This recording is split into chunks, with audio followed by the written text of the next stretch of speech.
Bien, muy buenos días, hermanos. Hoy domingo estamos gozosos de poder estar conectándonos a través de esta vía nuevamente. Así que damos gracias a Dios por ello. Vamos a empezar con una oración y decirle: Señor, bendito seas, te alabamos y te bendecimos, Señor. Tú eres el Todopoderoso, el Creador de cielos y tierra. Señor, en esta mañana venimos a ti con un corazón contrito y humillado, pidiéndote perdón por nuestras faltas, por nuestras rebeliones, por nuestros pecados, acogiéndonos a la obra de Cristo, Señor. Y también clamando, Señor, por nuestro país, por el mundo entero, porque cese toda esta opresión en la que estamos viviendo por esto del COVID-19, Señor. Hay mucho dolor, hay duelo, hay desesperanza, hay desesperación. Señor, ten el control de cada persona y también motiva a la iglesia, Señor, a que podamos seguir predicando y dando esa palabra de amor y de esperanza. Por esta situación hay muchos que también su corazón se ha endurecido, pero hay otros también que el corazón se ha ablandado, buscando tu rostro. Señor, tú eres el que controlas todo. Simplemente oramos porque siempre se haga tu voluntad, y tu voluntad es que ninguno se pierda. Oramos, Señor, porque tu palabra toque la mente, el corazón de las personas, que quede implantada en sus corazones, que pueda germinar, que puedan arrepentirse, que cambien su manera de pensar en cuanto a ti, en cuanto al pecado, en cuanto a la vida que están llevando, y que la podamos corregir, Señor. En el nombre de Jesús oramos. Háblanos en esta mañana, Señor, y ten el control total y absoluto de todo lo que hagamos. En el nombre de Jesús te lo pedimos. Amén y amén. Bien, hermanos, en esta oportunidad, en este domingo, vamos a iniciar un nuevo estudio. Es el libro de Filipenses. El libro de Filipenses lo vamos a predicar todos los días viernes a las 8 de la noche. Entonces, si quieres tener un estudio de la epístola de Filipenses, pues conéctate con nosotros los viernes a las 8. Estimado, conveniente iniciar este domingo, porque el domingo es el día en que tenemos mucha más audiencia y podemos dar o informar que este estudio lo pueden seguir, porque lo vamos a transmitir los días viernes.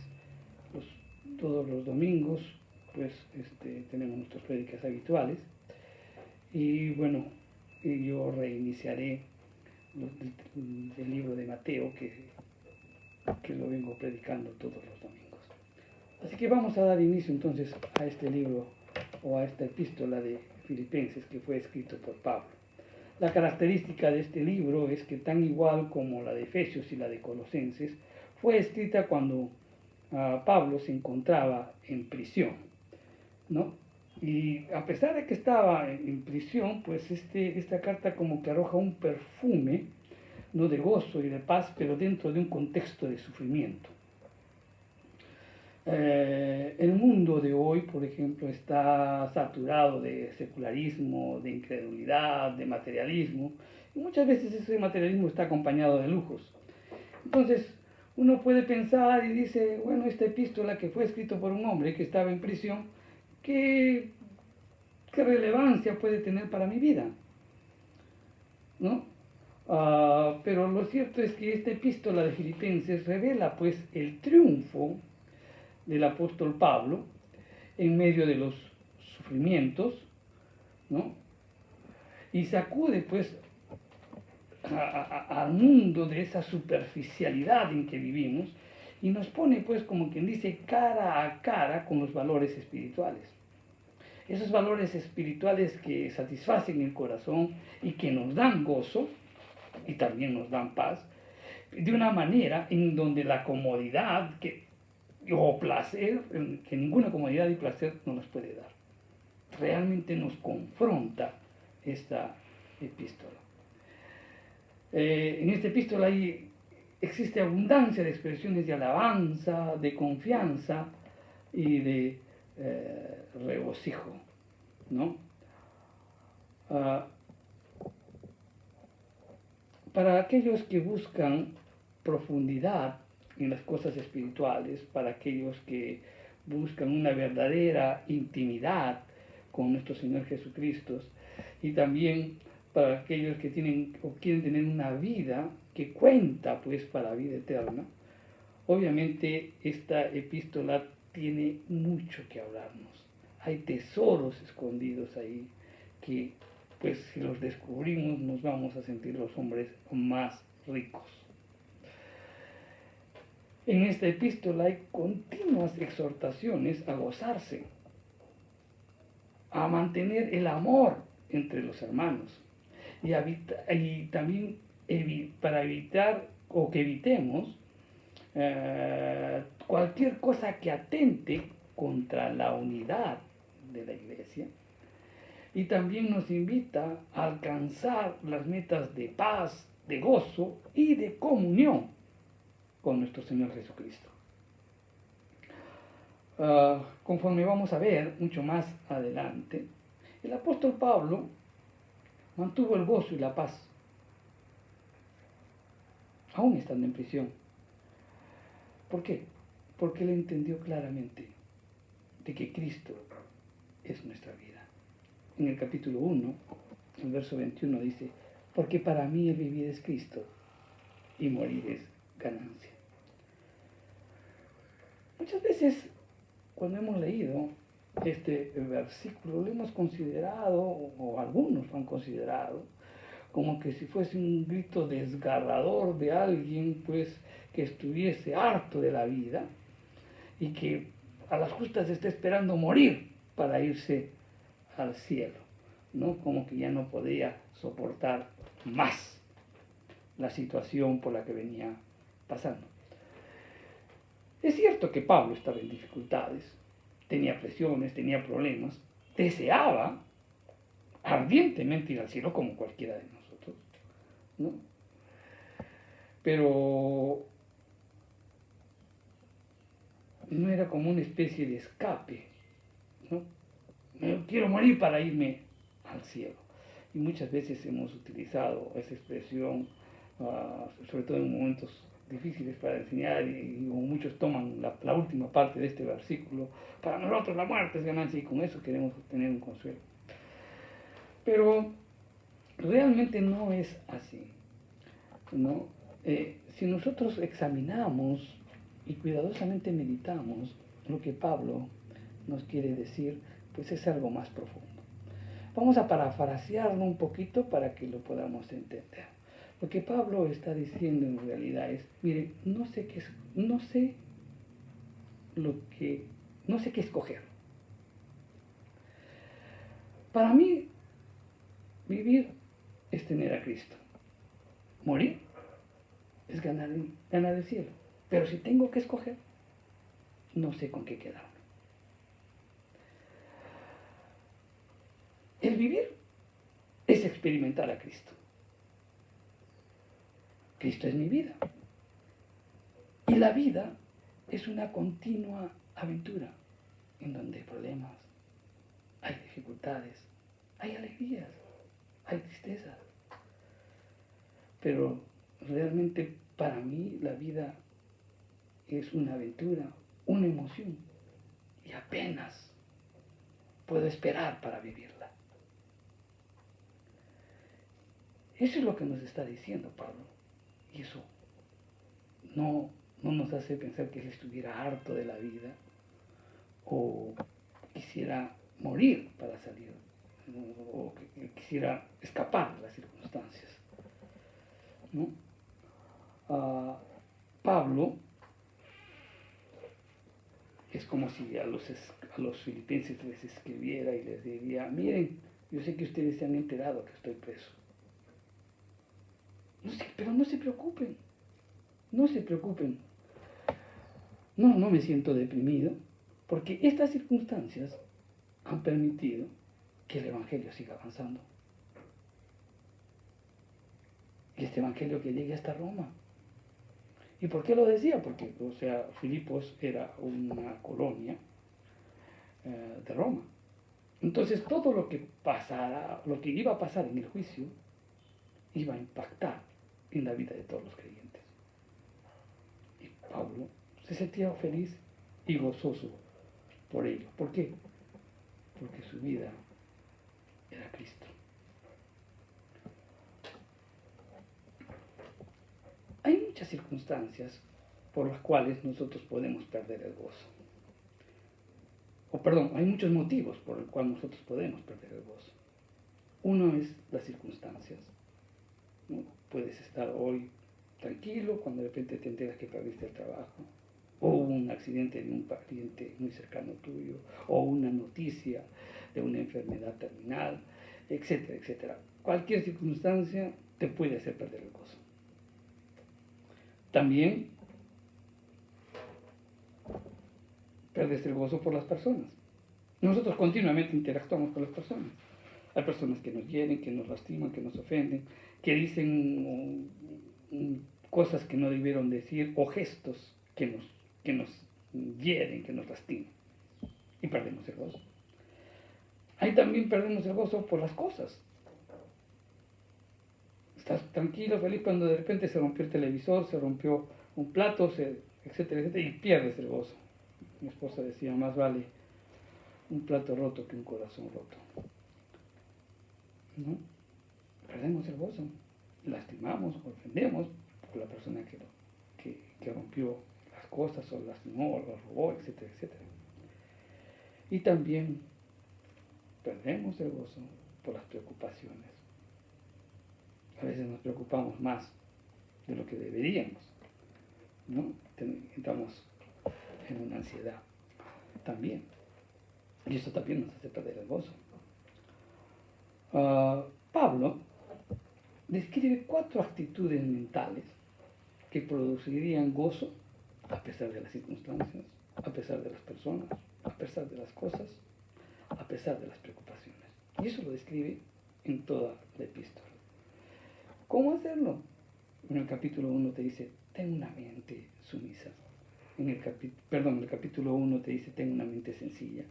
En el capítulo 2, ten una mente sumisa. En el capítulo 3, ten una mente espiritual. Y en el capítulo 4, una mente segura. ¿A qué se refiere con una mente sencilla? Y es que cuando se habla de sencillo, pues significa que tengas un solo propósito. Un solo propósito. Pablo dijo, porque para mí Cristo es, mi vivir es Cristo y el morir es ganancia. O sea, las circunstancias no podían robarle el gozo. ¿Por qué? Porque Pablo no vive para gozar de las circunstancias, sino vive para servir a Cristo. Eso es algo que tenemos que aprender. Nosotros no vivimos para gozarnos de las circunstancias, sino que vivimos para servir a Cristo. No mira las circunstancias en sí mismas, sino que él mira las circunstancias en relación con Cristo. Lo que te está pasando, el momento en que estás viviendo, ¿cómo puedes sacar ventaja para poderle servir mejor a Cristo? Una mente sencilla, pues se interesa más por la comunión del Evangelio, por el progreso del Evangelio y por la fe en el Evangelio. Y así era Pablo, y así tenemos que actuar nosotros. Pensar sencillamente es interesarnos porque la comunión del Evangelio, que haya una comunión, que haya una armonía, que haya un progreso, o sea, porque en el momento oportuno que nos permita, o en la circunstancia que la que estamos viendo que nos permita que el Evangelio siga avanzando, y que también la fe se vaya fortaleciendo. Hoy vamos a tocar los primeros versículos del capítulo 1 de Filipenses, de los versos del 1 al 11. Y le hemos titulado Cultivando el gozo. Vamos a leerlo. Filipenses del 1 al 11. Dice: Pablo y Timoteo, siervos de Jesucristo, a todos los santos en Cristo Jesús que están en Filipos, con los obispos y diáconos. Gracia y paz a vosotros, de Dios nuestro Padre y del Señor Jesucristo. Doy gracias a mi Dios siempre que me acuerdo de vosotros, siempre en todas mis oraciones, rogando con gozo por todos vosotros, por vuestra comunión en el Evangelio, desde el primer día hasta ahora, estando persuadido de esto, que el que comenzó en vosotros la buena obra, la perfeccionará hasta el día de Jesucristo. Cómo me es justo sentir esto de todos vosotros, por cuanto os tengo en el corazón, en mis prisiones, y en la defensa y confirmación del Evangelio. Todos vosotros sois partícipes conmigo de la gracia. Porque Dios me es testigo de cómo os amo a todos vosotros en el entrañable amor de Jesucristo. Y esto pido en oración, que vuestro amor abunde aún más y más en ciencia y en todo conocimiento, para que aprobéis lo mejor, a fin de que seáis sinceros e irreprensibles para el día de Jesucristo, llenos de frutos de justicia que son por medio de Jesucristo, para la gloria y alabanza de Dios. Cultivando el gozo le estamos titulando esta porción de las Escrituras. Y lo primero que podemos rescatar aquí, que nosotros cultivamos el gozo cuando servimos al Señor en humildad y sin egoísmo. Pablo se presenta y dice: Pablo y Timoteo. Pablo era una persona experimentada, era una persona madura, de gran reconocimiento en la iglesia, y no se presenta pues como el apóstol, sino que se presenta como uno que está igual a su discípulo, que era Timoteo. Y parte de la gran comisión es que nosotros hagamos discípulos. Cuando Pablo conoce a Timoteo, Timoteo ya era cristiano, pero con un testimonio tan fuerte que él hizo arreglos, ¿no?, para que se convirtiera en su compañero de milicia, ¿no? Timoteo llegó a convertirse pues como un hijo para Pablo. Pablo le transmitió su enseñanza, su sabiduría, su conocimiento de las Escrituras sin limitaciones. Pablo lo estimaba tanto, lo amaba tanto, se había identificado tanto con él, que incluso dijo que era el único hombre cuya mente fuera como la suya, y eso lo dice en el capítulo 2, en el verso 20. Probablemente lo escogió como sucesor. Entonces, con todo ese trabajo que hizo con Timoteo, Pablo lo incluye en el saludo, en un intento de respaldar a su discípulo, a los filipenses, porque él estaba cumpliendo una labor, si se quiere, pastoral y docente. Pablo entendía dos cosas: que la labor del Evangelio no podía hacerla sola, y que para que la obra continúe necesitaba preparar a otros. Y esa es la labor de todo creyente, de preparar a otros para que la obra continúe. Y esa es nuestra labor. Un pastor tiene que preparar a otro pastor. Una secretaria tiene que preparar a otra secretaria. Un diácono tiene que preparar a otro diácono. Uno que esté en el ministerio de alabanza tiene que preparar para que también haya personas que nos lleven en alabanza al Señor. Y ese es nuestro trabajo, preparar y dar lo mejor de nosotros para que ellos aprendan. E incluso que ellos nos puedan superar. Sin limitaciones. Brindar todo nuestro conocimiento. Cuando existe orgullo, cuando existe celos, cuando existe egoísmo, son síntomas claros que las personas son inseguras de su llamado. tú te sientes inseguro de tu llamado, entonces pondrás limitaciones. No querrás ayudar a otros, no querrás preparar a otros. Te sientes inseguridad, sientes celos. Y eso rompe tu gozo. Tú te tienes que deleitar, enseñando, preparando. ¿Por qué? Porque la obra no la puedes hacer tú solo. Necesitas todo un equipo de gente. Y tenemos que trabajar para eso. Esforzarnos en preparar más gente para que el Evangelio se expanda. Entonces nos gozamos cuando servimos al Señor en humildad.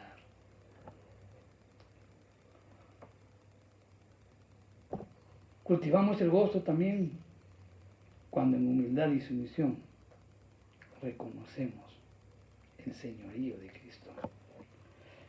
El presente dice Pablo y Timoteo, siervos de Jesucristo. Se describen como siervos. Y cuando se dice siervos, o sea, la palabra que se utiliza acá o literalmente sería esclavos. Y eso es lo que somos. El hombre siempre es esclavo. Hoy hemos sido esclavos del pecado y ahora cuando somos redimidos, pues tenemos que servir. ¿A quién?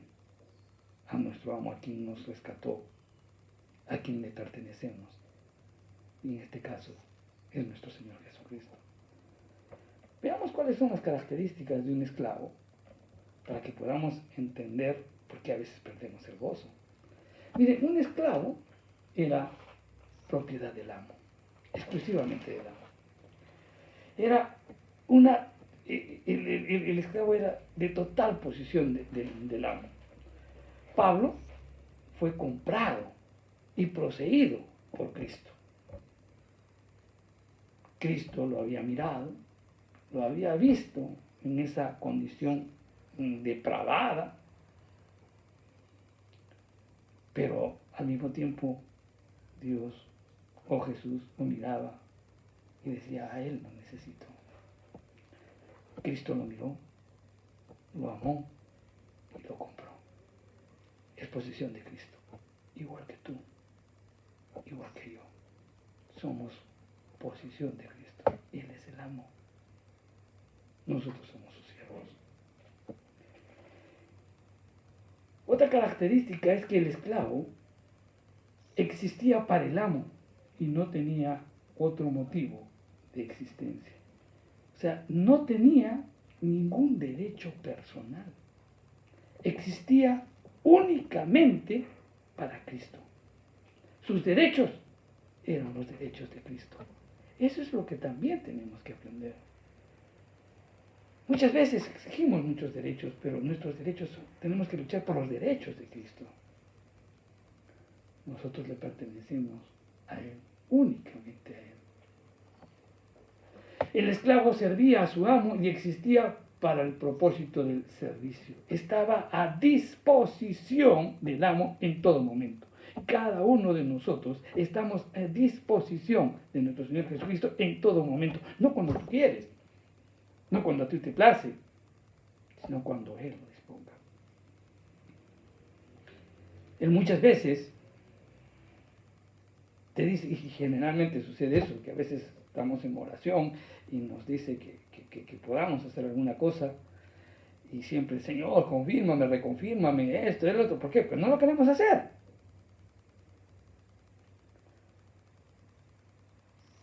Nos dice, perdona, reconcilia, pero Él me tiene que perdonar. ¿Por qué? Porque yo lo tengo que perdonar. O porque yo tengo que pedir perdón a quien me ofendió. ¿Por qué me tengo que acercar?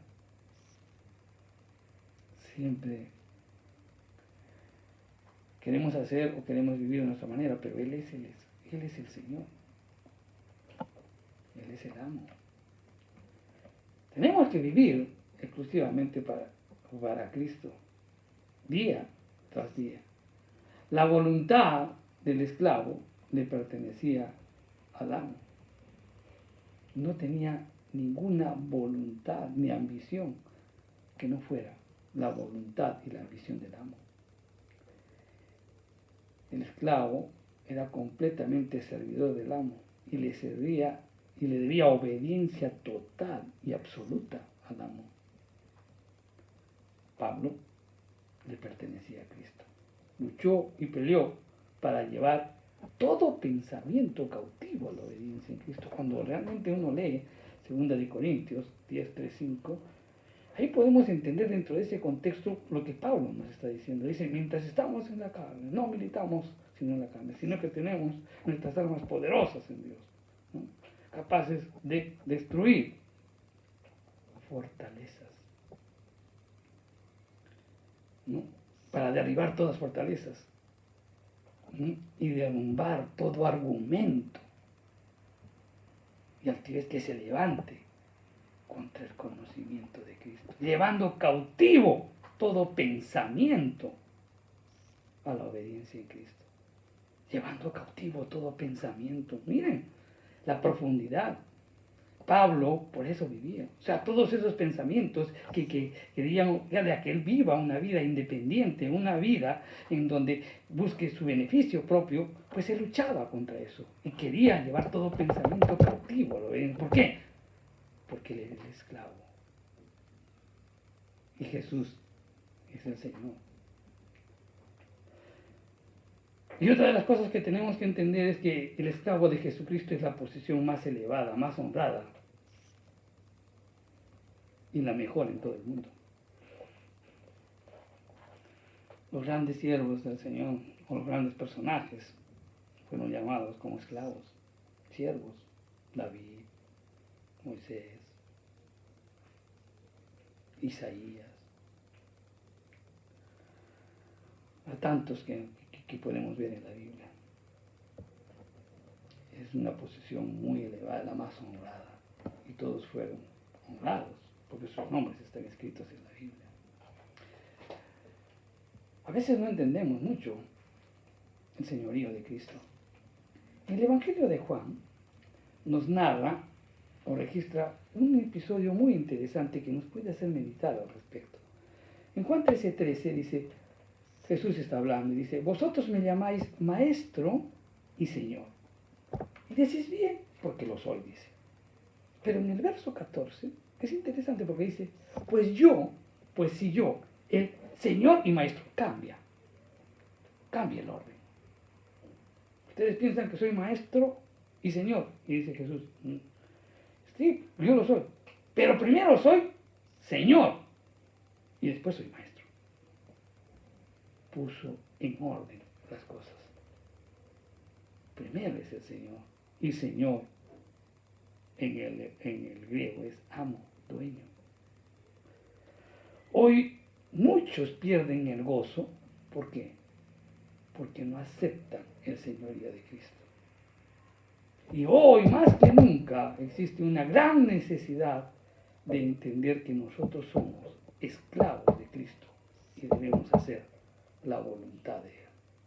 Entonces, solo entonces, el mundo será alcanzado con las gloriosas verdades de la vida eterna. Entonces y solo entonces, las necesidades del mundo serán satisfechas.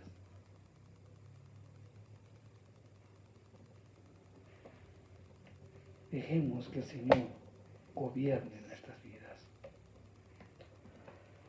Tercero, cultivamos el gozo cuando o no cultivas el gozo cuando tú estás seguro de tu salvación. En ese verso 1 dice, a todos los santos en Cristo Jesús que están en Filipos, con los obispos y diáconos. Aquí se menciona el concepto de santificación. Y esta palabra de santificación se menciona más de 1000 veces en la Biblia y lleva la idea de apartar, de separar. La primera mención de la palabra santificación lo vemos en Génesis, en el capítulo 12, en el verso 3, donde Dios dice que santificó el séptimo día. Es decir, lo apartó el séptimo día para un uso especial. Santo, entonces, es apartado, es separado para un propósito definido.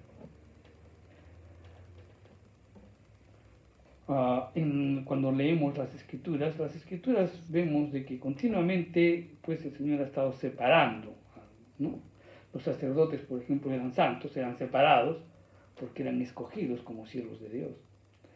Y los sacrificios también eran santos. ¿Por qué? Porque pertenecían exclusivamente a Dios. También habían las cosas, ¿no? Las cosas, los vasos, los lugares, había individuos, ¿no? que eran reservados exclusivamente para el Señor. En el Nuevo Testamento vemos de que quienes aceptan a nuestro Señor Jesús como su Señor y Salvador, somos declarados santos, o sea, separados, escogidos para Dios. Le pertenecemos a Dios, es lo que nos dice Efesios. Pero más claro lo podemos ver en 1 de Pedro 2.9, donde dice: mas vosotros sois linaje escogido, real sacerdocio, nación santa, separados para Dios. Pueblo adquirido por Dios para anunciar las virtudes de aquel que os llamó de las tinieblas a su luz admirable. Entonces, es necesario e importante que podamos conocer qué cosa es la santificación. Porque si tú entiendes lo que es la santificación, entonces tú vas a estar seguro de tu salvación. La santificación, en primer lugar, es un hecho consumado. Es un hecho consumado. Es un hecho establecido. No es una ambición espiritual. Entonces, por tanto, debemos ser o vivir como somos. Mira, Dios nos ordena que obedezcamos, que guardamos la ley. ¿Por qué? Porque somos un pueblo santo, no porque aspiremos a ser más santos, porque ya somos declarados santos. La santidad de Dios, la santidad es un acto de Dios, no de los hombres. La santificación cristiana comienza con lo que Dios hace con nosotros y no con lo que nosotros hacemos. Somos santos, declarados, separados para Dios, para Cristo. Hemos sido escogidos como agentes e instrumentos en este mundo. Otro aspecto que tenemos que ver relacionado con la santidad es que la santidad del pueblo es un logro divino. Le pertenecemos en forma exclusiva. Que Él nos ha elegido no ha dependido de nuestros esfuerzos o de repente por alguna obra excelente que has podido realizar. Entonces, si la santificación es una obra de Dios y no de las manos del hombre, entonces la santificación implica una respuesta a ese llamado, que tú tomes una decisión, una acción decidida a responder a ese llamado. Y eso implica hacer la voluntad de Dios. Vas a tener conflictos, vas a tener peleas, habrá luchas, pero Dios es el que va a estar peleando por nosotros. La santidad cristiana, te vuelvo a repetir, no empieza pues con lo que nosotros hacemos, sino con lo que Dios ha hecho con nosotros. La santidad también implica una acción específica.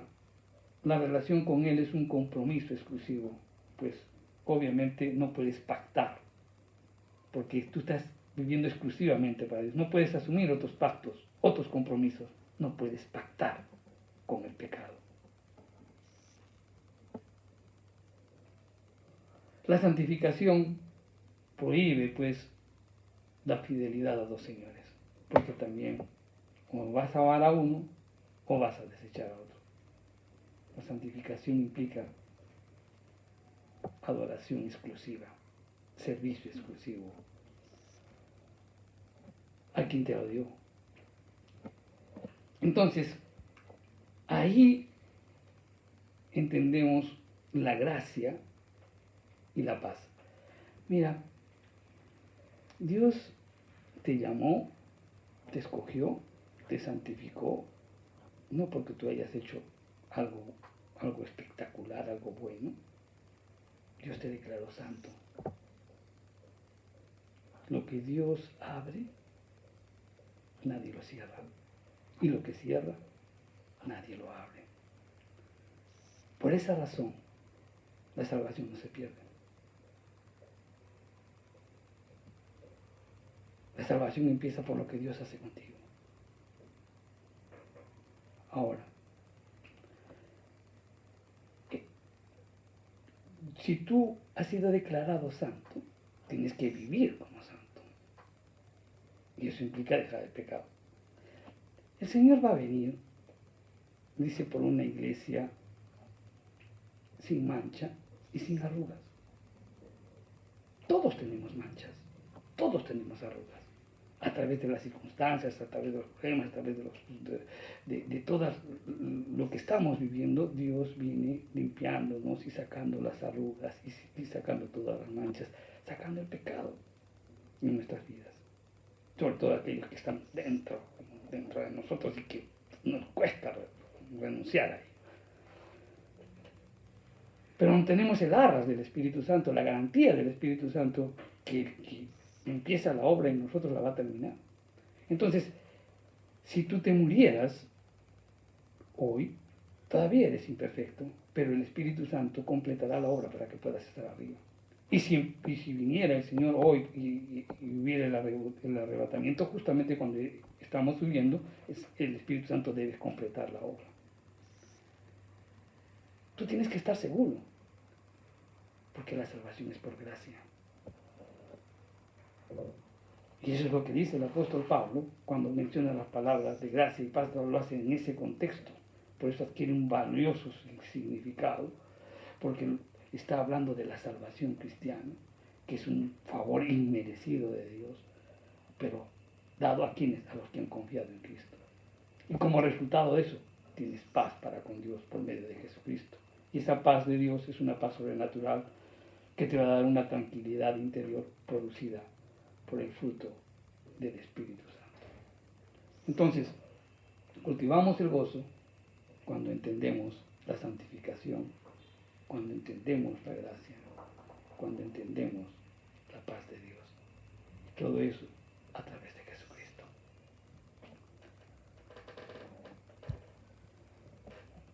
También otro punto podemos decir que cultivamos el gozo cuando tienes un corazón agradecido. En el verso 3 dice, doy gracias a mi Dios. Pablo sabe, como todos nosotros, que no estamos solos en el mundo. No era la única persona que estaba viviendo para Dios y testificaba para Cristo.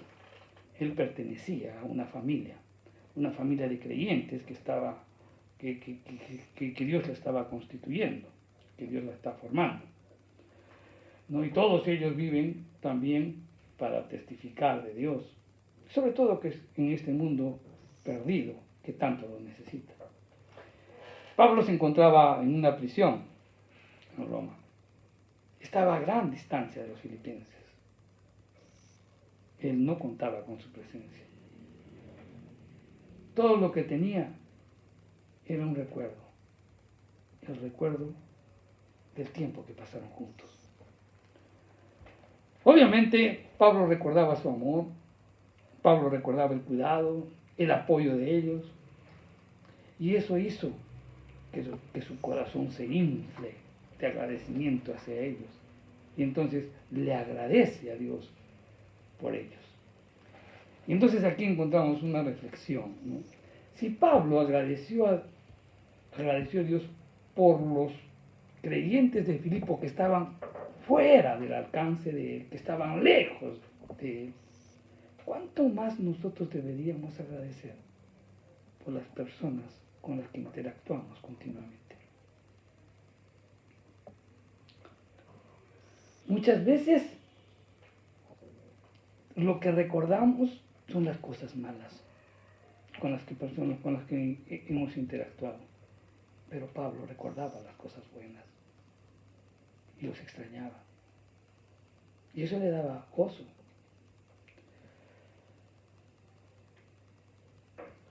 Perdemos el gozo cuando no valoramos el amor de las personas que nos rodean y continuamente nos quejamos de incomprendidos. Eso hay que cambiar. Otra lección que tenemos que aprender es que debemos orar por ellos. Dios está construyendo un cuerpo de personas como nosotros, imperfectos, pero comprometidos a servir al Señor, con un corazón dispuesto para servir y atender a un mundo que está totalmente perdido y desesperado. Como quinto punto y último, y tal vez el más importante, cultivas el gozo cuando fomentas la verdadera comunión cristiana. Pablo nos dice que para fomentar la comunión cristiana debemos tener a los hermanos en nuestra mente. Debemos tener a nuestros hermanos en el corazón y debemos tener a nuestros hermanos en las oraciones. Vamos a desarrollar cada uno de ellos. Hechos 16 nos narra las experiencias de Pablo en Filipos, que nos dice que él fue arrestado ilegalmente, que fue azotado con varas, que fue encarcelado en un calabozo, ¿no? Y ese calabozo fue el que estaba más adentro todavía, el que estaba en donde más frío haría, o el más, sí, porque era un sitio mientras más abajo esté, más frío sientes, ahí estaba. Ahí le aseguraron los pies con un cepo, dice. Obviamente, si Pablo recordaba todo esto, sería un hombre amargado, dolido, por toda la experiencia tenida en Filipos. Pero la Biblia dice que Pablo lo recordaba con gozo por la comunión con el Evangelio. Quiere decir, entonces, que Pablo recordaba cómo Dios había obrado en Filipos, cómo Dios los había guiado a la salvación.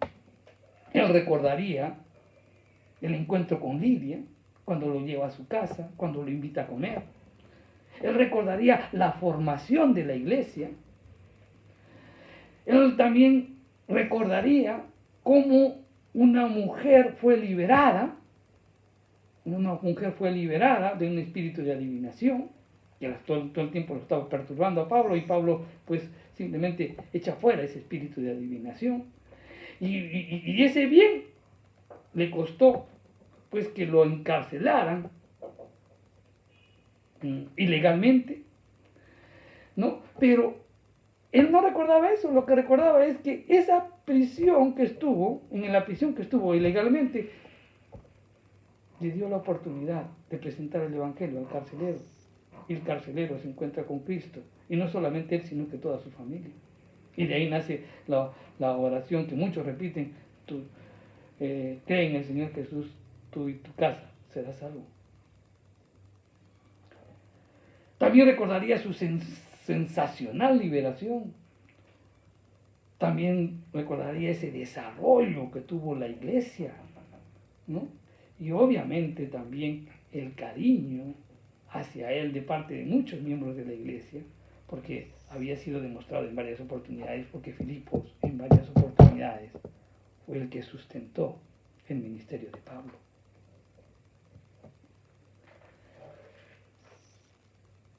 La mente de Pablo no estaba centrado en él, sino en la oportunidad que le daban las circunstancias para defender y confirmar el Evangelio.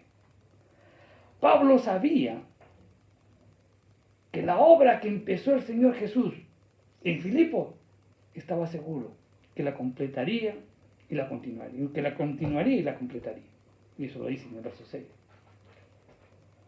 Entonces, la salvación es por la intervención de Dios y Él continúa trabajando en nosotros a través del Espíritu.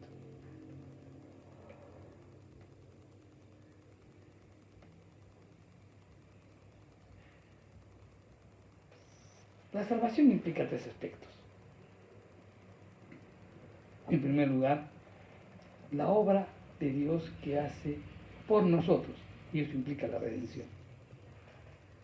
La obra que Dios hace en nosotros, eso implica la santificación. Y la obra que hace Dios a través de nosotros, eso es el servicio.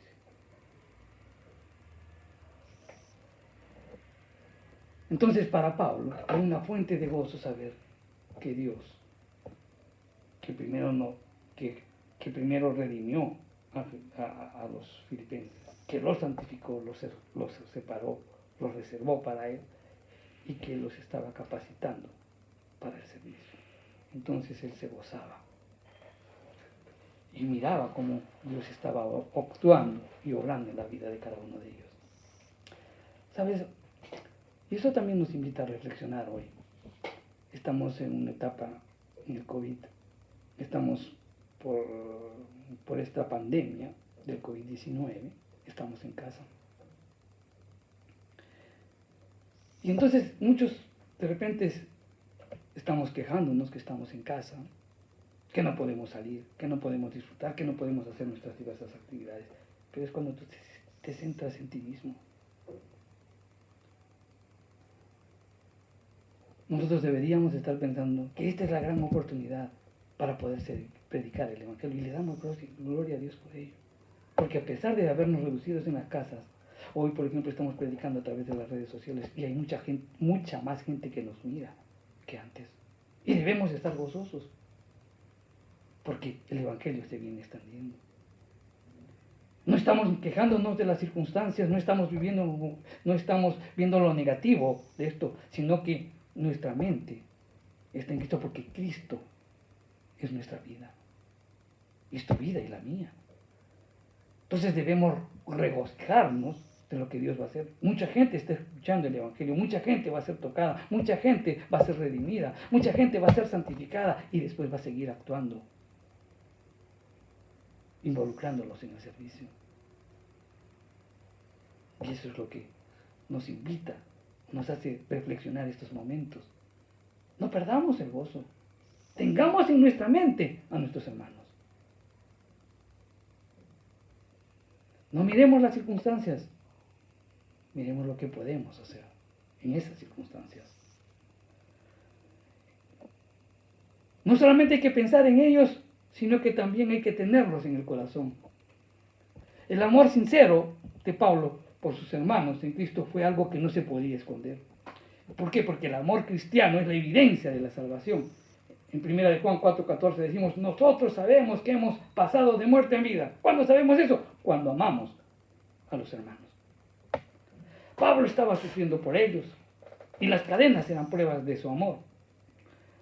¿Cómo podemos decir eso? Es que el juicio de Pablo iba a permitir que el cristianismo tuviera una muy buena audiencia, ¿no?, en los oficiales de Roma, porque Filipo, como dijimos, era una colonia romana y la decisión de ese juicio iba a afectar en su manera de actuar, de pensar, de toda la población. Él consideró pues que las circunstancias difíciles eran una oportunidad para testificar del Evangelio, para defenderlo y para confirmarlo. Entonces Pablo, con su actitud, estaba diciendo, yo no solamente los hablo de labios, sino que también es algo que practico. Él estaba dispuesto a sufrir. Él hubiera querido decir, líbrenme, sáquenme de aquí, yo quiero salir. No, él estaba dispuesto a sufrir, porque el amor cristiano no es algo que nosotros producimos, es algo que Dios obra en y a través de nosotros. ¿Y cómo lo obtenemos eso? En la comunión que tenemos con Dios. Escucha bien esto. Esto no era el amor de Pablo canalizado a través de Cristo, no, sino era el amor de Cristo canalizado a través de Pablo. ¿Cómo se logra esto? A través de la comunión, de la oración, de la búsqueda del Señor, de practicar, de vivir la voluntad de Dios. En Romanos 5:5 dice, porque el amor de Dios ha sido derramado en nuestros corazones por el Espíritu Santo que nos ha sido concedido. Cuando permitimos que Dios perfeccione su buena obra en nosotros, entonces estamos creciendo en nuestro amor los unos con los otros. Yo me regocijo nuevamente, porque en estos momentos difíciles, en donde pues no podemos realizar nuestros cultos en las iglesias, estamos trabajando de una manera virtual, los ingresos de la iglesia han reducido significativamente, pero sin embargo, ha habido mucha gente que nos llamó por teléfono y nos decía: pastor, quiero colaborar. Hay gente que no tiene que comer. ¿Cómo ayudamos? Nos han depositado y hemos canalizado recursos. Hemos llevado a muchos sitios. ¿Por qué? Porque el amor de Dios está canalizado a través de cada uno de ellos.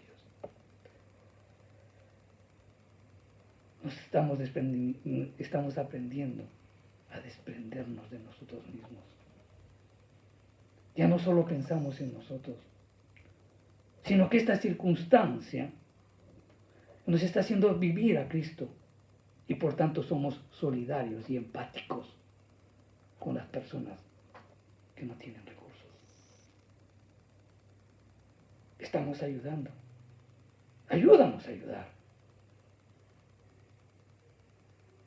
En vez de estar quejándonos, es la gran oportunidad que tienes para servir al Señor, y eso te va a dar gozo.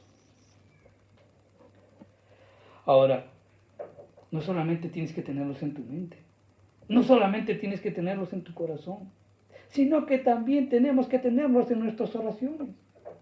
Pablo halló gozo en el recuerdo de sus amigos, en ese creciente amor hacia ellos. Pero también recordó, halló gozo, recordándolos, mirándolos ante el trono de gracia. Nos miró como en el tribunal de Cristo, presentándose. Para que podamos entender esto, miren, en el Antiguo Testamento, el sumo sacerdote tenía un vestido muy especial y tenía un éfod. Y el éfod tenía 12 piedras. Cada una de esas piedras simbolizaba las tribus de Israel. Eran 12. Cada una estaba grabada con su nombre. ¿Y eso qué simbolizaba? Que el sumo sacerdote le llevaba al pueblo en su corazón. Es una simbología de Cristo. Cristo nos lleva en nuestro corazón.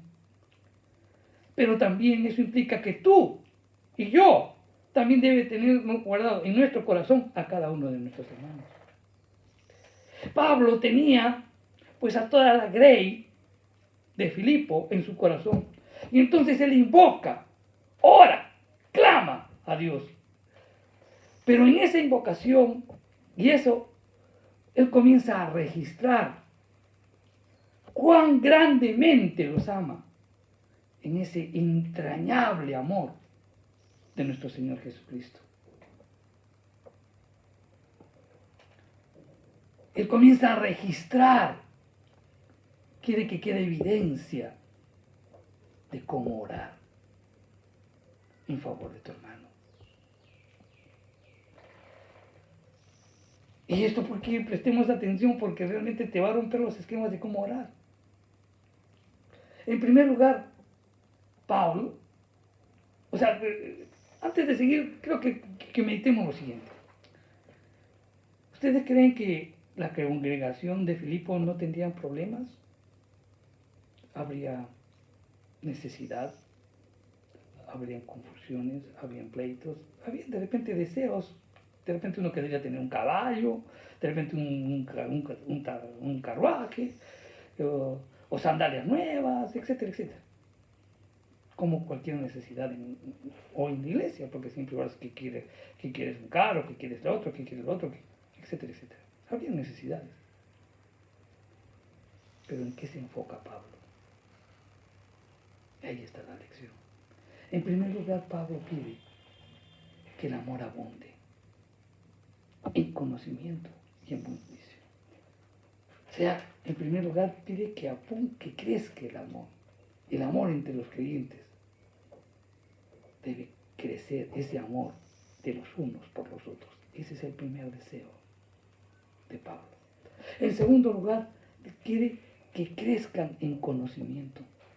Pero no en ese conocimiento que te dan los libros, sino que él quiere que crezcan en el conocimiento de Dios, en el conocimiento de su justicia, en el conocimiento de su Hijo, en el conocimiento de su voluntad, en el conocimiento del pecado, en el conocimiento de la verdad, en el conocimiento de todo lo que es bueno. A eso está apuntando Pablo. Y Pablo también quiere que crezcan en buen juicio, o sea, que es en el discernimiento, que es la habilidad de saber cuál es la acción concreta, correcta, que debo hacer en una situación dada. Pablo está pidiendo por eso, para que les des discernimiento para saber cómo actuar en cada circunstancia de la vida. Pide también Pablo de que sus hermanos tengan un carácter maduro. Y dice, para que sean sinceros e irreprensibles.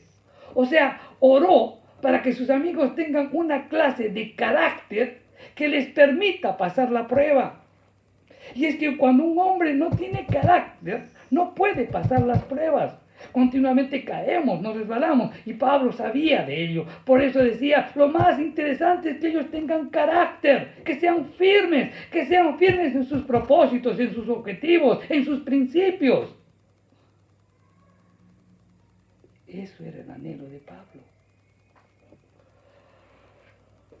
Pablo también pide que lleguen a la madurez en su amor y carácter cristiano, irreprensibles para el día de Jesucristo. ¿Para qué? Para que las vidas no causen tropiezos a otros.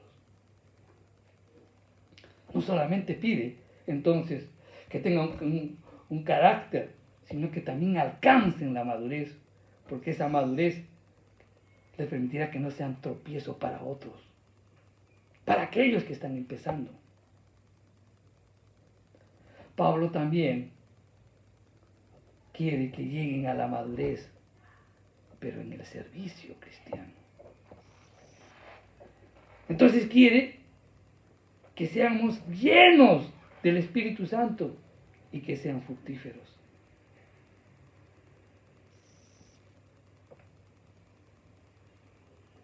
Pablo no está interesado en que se limiten o que hagan las actividades de la iglesia.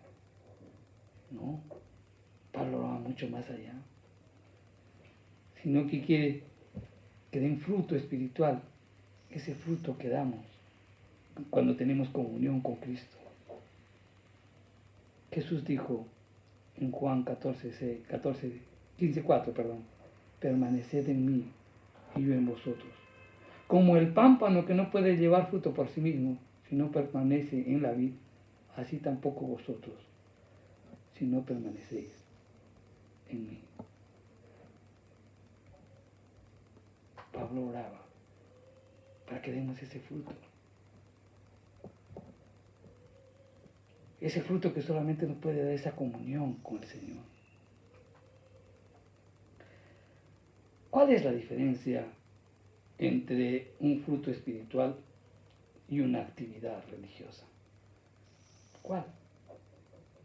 ¿Sabes? El fruto espiritual glorifica a Dios, exalta a Dios. El fruto religioso trata de exaltarte a ti mismo. Entonces, termino. Cultivamos el gozo cuando fomentamos la verdadera comunión cristiana. Cuando actuamos en favor de otros, llevándolos en nuestra mente, llevándonos en nuestro corazón y llevándolos en nuestras oraciones. Eso te va a dar gozo. Termino diciéndote algunas cosas referente al gozo, para que te hagas reflexionar y que al mismo tiempo comiences a buscar, experimentar o vivir este gozo. En primer lugar, el gozo es divino, es poseído y otorgado solo por Dios. Mientras más tengas comunión con Él, más gozoso vas a ser. El gozo no depende de la circunstancia o de la felicidad. El gozo es algo que Dios te lo da. A pesar de las circunstancias no lo vas a perder. El gozo nace de la fe. El gozo de las recompensas futuras mantiene al creyente fiel. La comunión del Padre y del Hijo trae gozo. El arrepentimiento trae gozo. La esperanza de gloria trae gozo. La palabra del Señor, las revelaciones, los mandamientos y las promesas que Él hizo, nos trae gozo. La oración trae gozo. La presencia y la comunión entre los creyentes trae gozo. Los conversos, los convertidos, traen gozo. Escuchar que otros están caminando en la verdad, trae gozo. El dar trae gozo. Yo le doy gracias a Dios, como les dije, en estas épocas tan difíciles hay mucha gente que realmente ha dejado de pensar en sí mismo y ha comenzado a decir, ¿cómo puedo ayudar? Y da para que el reino de Dios pueda ser conocido, para que sea conocido el amor de Cristo. Hoy hemos tocado muchas cosas relacionadas con cómo cultivar el gozo. Pues reflexionemos sobre ellas y cambiemos de actitud. Vamos a orar. Señor, te damos gracias, Señor, por tu palabra. Señor, hemos aprendido que cultivamos el gozo cuando te servimos en humildad y sin egoísmo, teniendo discípulos, enseñándoles a ellos sin egoísmo. Señor, cultivamos el gozo cuando nos sometemos a tu señorío. Muchas veces queremos un Salvador y no un Señor. Por eso perdemos el gozo. No queremos que gobiernen nuestras vidas. Perdónanos. Cultivamos el gozo cuando estamos seguros de nuestra salvación. A veces no entendemos la gracia, Señor. Porque si no entendiéramos la gracia, simplemente, Padre Santo, seríamos los hombres más agradecidos, dispuestos a servirte a tiempo y fuera de tiempo. Cultivamos el gozo también cuando tenemos un corazón agradecido. Siempre miramos lo malo y no miramos lo bueno y no somos agradecidos por tanta bondad y misericordia tuya. Cultivamos el gozo también cuando fomentamos la verdadera comunión cristiana y es en la relación con nuestros hermanos. Hoy hemos aprendido que tiene que estar en nuestra mente, en nuestro corazón y en nuestras oraciones. Ayúdanos, Señor. Ayúdanos a cultivar el gozo. Gracias, Señor, por tu palabra. En el nombre de Jesús. Amén. No se olviden, hermanos, los viernes continuaremos a las 8 de la noche con el libro de Filipenses. Que Dios los bendiga.